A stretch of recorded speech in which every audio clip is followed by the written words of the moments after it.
তামাৰহাটৰ বাঘ ডকৰাত উত্তপ্ত পৰিস্থিতি বন বিভাগে অবৈধভাৱে শিল বালি কঢ়িওৱা নাও জব্দ কৰা কেন্দ্ৰ কৰি সৃষ্টি হয় উত্তপ্ত পৰিস্থিতি নাও জব্দৰ পিছতে বন বিভাগৰ লোকক আক্ৰমণৰ চেষ্টা দুৰ্বৃত্তৰ আক্ৰমণত আহত বন বিভাগৰ লগত যোৱা এজন স্থানীয় লোক গংগাধৰ নৈ ধুবুৰী বন বিভাগে জব্দ কৰিছিল দুখনকৈ নাও কিন্তু বন বিভাগৰ লোকক আক্ৰমণ কৰি এখন নাও লৈ পলায়ন কৰে দুৰ্বৃত্তৰ দলটোৱে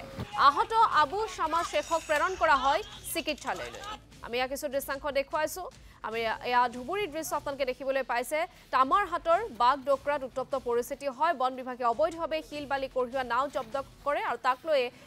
সৃষ্টি হয় এক উত্তপ্ত পৰিস্থিতি নাও জব্দ কৰাৰ পিছতে বন বিভাগৰ লোকক আক্ৰমণৰ চেষ্টা দুৰ্বৃত্তৰ আক্ৰমণত আহত বন বিভাগৰ লগত যোৱা এজন স্থানীয় লোক গংগাধৰ নৈ ধুবুৰী বন বিভাগে জব্দ কৰিছিল দুখনকৈ নাও কিন্তু বন বিভাগৰ লোকক আক্ৰমণ কৰি এখন নাও লৈ পলায়ন কৰে দুৰ্বৃত্তৰ দলটোৱে